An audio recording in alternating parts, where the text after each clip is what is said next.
بسم اللہ الرحمن الرحیم۔ السلام علیکم۔ میں ہوں سید سردار احمد پیرزادہ۔ آپ کو گرے زون وتھ سردار پیرزادہ میں ویلکم۔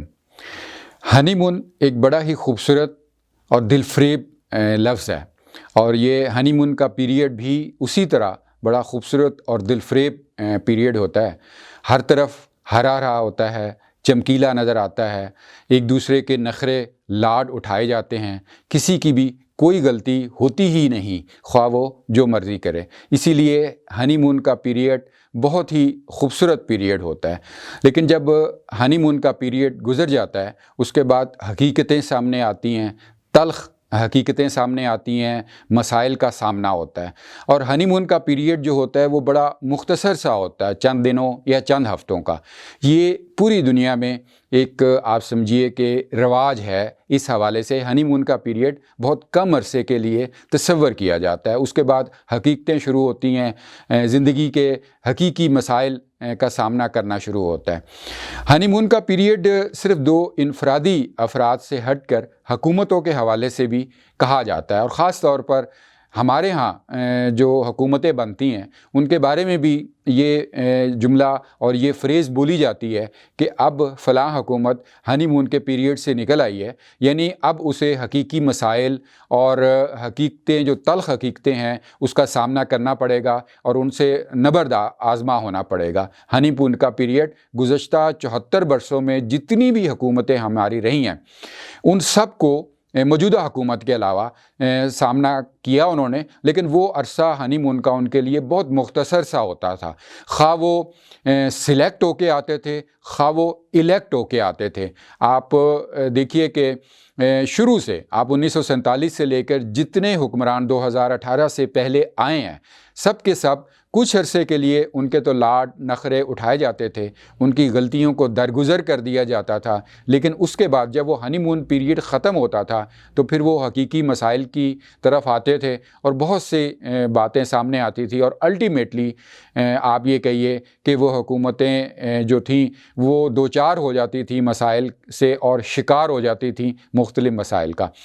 لیکن موجودہ جو پی ٹی آئی کی حکومت ہے، اسے برسر اقتدار آئے ہوئے تقریباً 3.5 سال کا عرصہ ہو چکا ہے۔ 2018 کے درمیان میں آئے تھے اور اب 2021 کا اختتام آ گیا ہے، لیکن ان کے جو ہنی مون پیریڈ ہے اگر دیکھا جائے تو وہ ابھی تک ختم نہیں ہوا۔ یعنی ان کے جو دور میں جو مسائل جو پاکستان کو درپیش تھے پہلے اور جو اب ہیں وہ کم نہیں ہوئے بلکہ بڑھے ہیں۔ ہر طرح کی آپ دیکھ لیجئے، ہر سیکٹر کو، ہر شعبے کو دیکھ لیجئے۔ سب سے پہلے اگر آپ ملک کے جو معاشی حالت ہے اس کو دیکھیے تو انفلیشن جو ہے وہ کہتے ہیں کہ پاکستان کی تاریخ میں سب سے ہائیسٹ ہے۔ جو مہنگائی ہے وہ پاکستان کی تاریخ کی سب سے ہائیسٹ ہے۔ جو ڈالر کا ریٹ ہے وہ پاکستان کی تاریخ کا سب سے زیادہ گر چکا ہے۔ اتنا ڈالر کبھی نہیں گرا تھا اور پاکستان کا روپیہ کبھی بھی اتنا ڈی ویلیو نہیں ہوا تھا۔ یہ تو معاشی صورتحال ہے۔ بے روزگاری 74 برسوں میں سب سے زیادہ ہائیسٹ ہے، اور جو قسم پرسی ہے لوگوں کی وہ سب سے زیادہ ہائیسٹ ہے، اور جو غربت کی لکیر سے نیچے جا چکے ہیں پاکستان کے 40 سے 45% افراد، وہ اس وقت 74 برسوں میں سب سے زیادہ ہیں۔ یعنی موجودہ حکومت کے 3.5 برسوں میں جو معاشی حالت ہے لوگوں کی اور ملک کی وہ سب سے زیادہ ابتر اور بدتر ہے۔ لیکن ہنی مون پیریڈ کے حوالے سے حقیقی جو ابھی تلخ ہیں حقائق یا مسائل وہ یہاں کبھی کہیں نظر نہیں آ رہے۔ اس کے بعد آپ آئیے خارجہ پالیسی میں۔ خارجہ پالیسی دیکھیے کہ ہمارے جو سپر پاورز ہیں ان کے ساتھ ریلیشن کیسے ہیں۔ امریکہ کو لیجئے تو ہم یقیناً جو امریکہ کے ساتھ تعلقات ہیں اس سے شاید سب سے نچلی سطح پر موجود ہے، یہاں تک کہ جو ایک روٹین کے تعلقات ہوتے سے وہ بھی ابھی امریکہ جو ہے پاکستان کو وہ بھی آفر نہیں کر رہا۔ اس کے علاوہ جو پاکستان کہ جو امریکہ کو خفیہ پیشکشیں سامنے آ رہی ہیں اور امریکہ کے جو کانگریس مین ہیں یا جو ان کے لیڈرز ہیں ان کی طرف سے بیانات آتے ہیں کہ جناب جو پاکستان ڈینائل دیتا ہے کہ ہم نے کوئی کوریڈور افغانستان کے حوالے سے نہیں دیا، لیکن وہاں یہ بات کہی جاتی ہے کہ دیا جا رہا ہے، یعنی پاکستانی حکومت جو ہے پی ٹی آئی کی حکومت وہ پاکستانی عوام کو حقیقت نہیں بتاتی، جبکہ دوسری طرف سے یہ پتہ چلتا ہے۔ لیکن امریکہ اس سہولت لینے کے باوجود بھی جو پاکستانی حکمران ہیں انہیں پراپر لفٹ نہیں کرا رہا، یعنی جو ہنی مون پیریڈ کے بعد تلخ حقیقتیں آنے کے بعد ایک مشکلات آتی ہیں وہ موجودہ حکومت پہ کہیں نظر نہیں آ رہی، جبکہ مسائل انتہائی زیادہ ہیں۔ اس کے علاوہ آپ ہمسائیگی میں آئیے، ہمسائیگی میں دیکھیے کہ ہمارے جتنے ہمسائے ہیں 5 6 7 ہمسائے جو ہیں سب کے ساتھ کہیں بھی آئیڈیل تعلقات نہیں ہیں۔ ہم نے روس کے ساتھ جو تعلقات بڑھانے کی کوشش کی، بے شک وہ ہمارے ہمسائے براہ راست نہیں ہیں، لیکن وہاں سے بھی ابھی پراپر ہمارے ساتھ تعلقات نہیں ہو رہے۔ جو ہمارا گیس پائپ لائن روس کے ساتھ ہے ان کا معاہدہ بھی کہیں نہیں پہنچ رہا، جو کہ بہت عرصے سے پچھلی حکومت سے چل رہا ہے اور وہ فائنلائز ہونے والا تھا، لیکن موجودہ حکومت میں نہیں ہو رہا۔ چین کو آپ دیکھیے، چین کے ساتھ ہم کہہ سکتے ہیں کہ وہ آئیڈیل تعلقات نہیں ہیں جو 2018 سے پہلے تھے۔ انڈیا تو خیر ہمارا اینیمی نمبر 1 ہی کہلاتا ہے، اور وہاں کے جو راج ناتھ ہیں ڈیفنس منسٹر، ان کا ابھی تازہ بیان بھی آیا ہے کہ جو وہ پاکستان کے جو حوالے سے جو کراس بارڈر جو ٹیررزم کا الزام لگاتے ہیں انہوں نے دہرایا ہے، اور اپنا جو انہوں نے کشمیر کے حوالے سے اور بڑی ایک لحاظ سے تھریٹ دی ہے، تو لہٰذا وہاں پہ بھی کوئی کمی نہیں ہے۔ افغانستان کے ساتھ ہم نے بڑا جشن منایا کہ جب طالبان کی حکومت آئی، لیکن دیکھا جائے اب جو آہستہ آہستہ برف پگھل رہی ہے تو طالبان سے بھی ہم سو ہوتے جا رہے ہیں، وہ تعلقات نہیں۔ کہنے کا مقصد یہ ہے کہ جو ایک سیکٹر میں نے ابھی گنوایا کہ ہنی مون اور اس کے علاوہ جو دیگر آپ دیکھیے کہ جو ہمارے ادارے ہیں ان کے ساتھ جو موجودہ حکومت کا سٹینڈ آف ہوا ہے پچھلے دنوں، وہ انتہائی آپ سمجھیے کہ سیریس تھا، اور ایسا کبھی بھی کسی سابقہ حکومت کے دوران نہیں ہوا، لیکن موجودہ حکومت کا ہنی مون پیریڈ ختم نہیں ہوا۔ تو یہاں ایک لوفر سوال بنتا ہے، وہ یہ کہ دوسری حکومتوں کے تو ہنی مون پیریڈ گزشتہ 74 برسوں میں چند ہفتوں کے ہوتے تھے یا چند مہینوں کے ہوتے تھے، آخر اس حکومت میں کیا ایسی خاص بات ہے کہ 3.5 برس بیت چکے ہیں، اور آپ سمجھیے کہ ایک جو یونیورسل ٹروتھ ہے ہنی مون کے حوالے سے چند ہفتے یا چند دن وہ گزر چکے ہیں، 3.5 سال ہو گئے ہیں، اور یونیورسل ٹروتھ کو ڈینائی کیا جا رہا ہے، اور پاکستان میں پی ٹی آئی کی حکومت کو ابھی بھی ویسے ہی اس کے نخرے اٹھائے جا رہے ہیں، ویسے ہی لاڈ اٹھائے جا رہے ہیں، اور ویسے ہی اس کو ہر طرف ہرا ہرا اور چمکیلا نظر آ رہا ہے جو ہنی مون پیریڈ میں نظر آتا ہے۔ تو یہ پی ٹی آئی کا ہنی مون پیریڈ آخر کب ختم ہوگا، یہ ایک اہم لوفر سوال ہے۔ اس کے بعد آئیے کہ عمران خان صاحب کے بارے میں بڑی حیرانگی ہوتی ہے کہ وہ جتنے پولیٹیکلی جو ان کے بعض معاملات اور یا جو گورنرز کے معاملات ہیں وہ تو انتہائی ان کے بیڈ گورنرز جاری ہے اور کوئی رزلٹ نہیں آ رہے، لیکن جو اینڈ رزلٹ جو سامنے آتا ہے جو ایک ظاہر وہ بڑا ایک پرسکون اور میچور سا ہوتا ہے اور کوئی افراتفری نہیں ہوتی۔ تو لگتا یہ ہے کہ عمران خان صاحب کا استاد کوئی بہت پکا ہے۔ آپ دیکھیں کہ جتنے معاملات ہیں، مثلاً کہا جاتا ہے کہ عمران خان صاحب جو ہے اپوزیشن کو بالکل لفٹ نہیں کراتے اور ان کے ساتھ بڑا روڈ رویہ رکھا ہوا ہے اور ان کے ساتھ مل بیٹھ کر مسائل حل کرنے کو تیار نہیں ہے۔ یہاں تک کہ یہ جو موجودہ ابھی ایک کالعدم تنظیم کے دھرنے اور مسائل کے حوالے سے بات ہو رہی ہے، اور اس میں بہت سے لوگوں کا یہ بات سامنے آئی کہ اپوزیشن جو ہے وہ حکومت کو سپورٹ دے اور اس معاملے کا حل کرے۔ اپوزیشن والے تو بہت دفعہ تیار ہوئے، لیکن عمران خان صاحب جو پرائم منسٹر ہیں انہوں نے اپوزیشن کے ساتھ بیٹھنے سے فلیٹلی ریفیوز کر دیا، انہوں نے پورا انکار کر دیا کہ میں اپوزیشن کے ساتھ نہیں بیٹھوں گا۔ ان کا یہ روڈ رویہ شروع سے ہے، یعنی وہ اپوزیشن کو آپ یہ کہیے کہ انسان ہی نہیں سمجھتے۔ تو اس روڈ رویے کے ساتھ جو ہے وہ حکومت کر رہے ہیں اور بڑے مزے سے کیے جا رہے ہیں، ان کو کوئی کسی قسم کی پریشانی ابھی تک واضح طور پر نہیں سامنے آ رہی۔ بے شک پی ڈی ایم اپوزیشن جلد سے جلوس کر رہی ہے، لیکن ہمارے ہاں جتنی بھی تحریکیں چلتی ہیں وہ اسی وقت کامیاب ہوتی ہیں یا پرزور ہوتی ہیں جب ان کے پیچھے سے کوئی تھپکی نہ ہو، کیونکہ عمران خان صاحب کا جو استاد ہے وہ ابھی تک بہت پکا ہے۔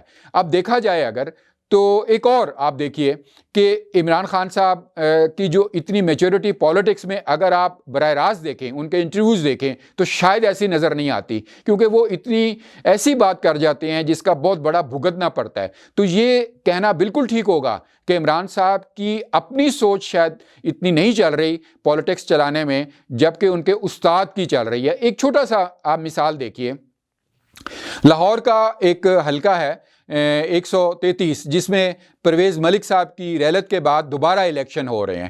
اب میں ایک چھوٹی سی مثال آپ کو دے رہا ہوں، کتنی ایک گیم کی گئی ہے پی ٹی آئی کا فیس سیو کرنے کے لیے، اور یہ یقیناً جو پی ٹی آئی کے جو اپنے سیاسی رہنما ہیں ان کی یہ میچورٹی نہیں بلکہ کسی استاد کی گیم لگتی ہے۔ ہوا یہ کہ اس حلقے میں نامینیشن کے لیے پی ٹی آئی کے جو ایک جمشید چیمہ صاحب تھے، ان کے کاغذات نامزدگی جمع کرائے گئے، اور ان کی کورنگ کینڈیڈیٹ کے طور پر ان کی اہلیہ کے جو کاغذات تھے وہ جمع کرائے گئے۔ اب ہوا یہ کہ اصول یہ ہوتا ہے، قانون یہ ہے کہ جو کاغذات نامزدگی جمع ہو رہے ہیں اس میں جو تجویز کنندہ ہوتا ہے اس شخص کا یا اس فرد کا، اور جو تائید کنندہ ہوتا ہے وہ اسی حلقے کا ہونا چاہیے۔ لیکن جو جمشید چیمہ صاحب کے جو کاغذات پی ٹی آئی نے جمع کرائے پی ٹی آئی کے نمائندے کے طور پر، اس میں ان کا تجویز کنندہ اور تائید کنندہ اس حلقے کا نہیں تھا، اور یہ ایک بڑی آبویس سی بات تھی کہ وہ ریجیکٹ ہونے تھے۔ یہ ایک بالکل قانون واضح تھا، لیکن وہ معصومانہ طور پر جمع کرا دیے گئے۔ اب جب اس پر اعتراض ہوا تو وہ الٹیمیٹلی ریجیکٹ ہو گئے۔ اب ہوا کیا؟ اب یہ ہوا کہ پی ٹی آئی نے اس کی لیٹیگیشن میں چلی گئی ہے، پریس کانفرنسیں کر رہی ہے، الیکشن کمیشن کو پنجاب گورنمنٹ نے خط لکھ دیا ہے، وہ اپنا تجویز کنندہ چینج کرانا چاہتے ہیں، لیکن یہ سب باتیں بات کی ہیں، کیونکہ جو اصل بات ہے وہ ریجیکٹ ہو گئے اور قانونی طور پر بظاہر وہ صحیح ہے۔ اب یہ دیکھا جائے کہ یہ ایسا کیوں ہوا؟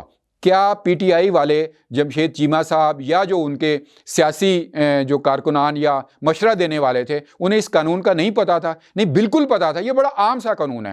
ہوا یہ یا وجہ یہ ہوئی کہ ان سب کو معلوم ہے پی ٹی آئی والوں کو کہ اس حلقے میں پی ٹی آئی کو فتح نہیں ملنی تھی اور اسے بری طرح شکست ہونی تھی، اور اس نے شکست سے اپنا فیس سیو کیا ہے یہ کہہ کر ٹیکنیکلی کہ جی ہمارے کاغذات ریجیکٹ کر دیے گئے ہیں اور اب ہم لیٹیگیشن میں جا رہے ہیں، فلاں جا رہے ہیں۔ تو لہٰذا جو عمران خان صاحب کے استاد ہیں سیاسی معاملات میں وہ بہت پکے ہیں۔ تو اب لوفر سوال یہاں یہی ہے کہ عمران خان صاحب کے جو سیاسی استاد ہیں وہ آخر کب تک انہیں اپنی شاگردی میں رکھیں گے؟ اب آخری ایک بات چھوٹی سی، عمران خان اکثر یہ بات کر رہے ہیں اور اب زوروں پہ کر رہے ہیں اور اب بہت کرتے ہیں کہ میں بلیک میل ہونے والا نہیں ہوں، مجھے بلیک میل نہیں کیا جا سکتا۔ دیکھیے یہ تڑیاں تو پچھلی حکومتوں میں بھی دی گئیں کہ میں ڈکٹیشن نہیں لوں گا، فلاں نہیں کروں گا، لیکن ان سب کا انجام کیا ہوا؟ جبکہ عمران خان صاحب پوری طرح سے ابھی موجود ہیں۔ اچھا، اب یہاں یہ بڑی غور طلب بات ہے کہ عمران خان جو یہ تڑی دے رہے ہیں، یہ جو تھریٹ دے رہے ہیں، یا یہ جو پوری طرح آگے رپلائی کر رہے ہیں کہ میں بلیک میل نہیں ہوں گا، یہ کس کو کر رہے ہیں؟ بظاہر تو یہ لگتا ہے اپوزیشن والوں کو کر رہے ہیں، بظاہر تو لگتا ہے یہ احتجاجی لوگوں کو کر رہے ہیں، شاید ایسا نہیں ہے۔ اب دیکھیے کہ اپوزیشن یہ جو بلیک میل نہیں ہوں گا اس کو کہا جاتا ہے جس میں کچھ طاقت ہوتی ہے، اس کو چیلنج کیا جاتا ہے۔ کیا اپوزیشن میں اتنی طاقت ہے کہ وہ موجودہ حکومت کو گرا سکے؟ اگر اس میں طاقت ہوتی تو وہ 2018 سے اب تک کئی دفعہ گرا چکی ہوتی۔ لہٰذا یہ جو تڑی دی جا رہی ہے عمران خان صاحب کی طرف سے کہ میں بلیک میل نہیں ہوں گا، یہ اپوزیشن کو نہیں دی جا رہی۔ اس کے علاوہ اگر آپ دیکھیں تو احتجاجیوں کو بھی نہیں دی جا رہی، کیونکہ احتجاجی بھی جو ہیں وہ آخر کتنے کسی کے کنٹرول میں ہو سکتے ہیں، اور ان کو کنٹرول کرنا کس کے اختیار میں ہے یہ ہم سب جانتے ہیں۔ تو یہاں یہ سوال پیدا ہوتا ہے کہ عمران خان صاحب کہ میں بلیک میل نہیں ہوں گا کس کو تڑی دے رہے ہیں؟ یہاں یہی ذہن میں آتا ہے کہ کیا عمران خان صاحب کراس دی بارڈر، یعنی اپنی جو بارڈر ہے ان کی، ملک کی نہیں، ان کی اپنی جو بارڈر ہے اس سے نکل کر باہر کھیل رہے ہیں گیند کو، اور وہ کسی اور کو تڑی دے رہے ہیں کہ میں آپ سے بلیک میل نہیں ہوں گا؟ یعنی وہ جو پہلوں کو بلیک میل کرتے رہے اور انہیں گراتے رہے، انہیں کیا عمران خان صاحب اب تڑی دے رہے ہیں؟ اور یہ بات جو ان کی یہ تڑی ہے یہ کس حد تک آگے انہیں لے کر جاتی ہے تاکہ وہ مزید اگلے 5 سال پورے کر سکیں؟ ڈیئر ویورز، آپ کو یہ ویڈیو کیسی لگی؟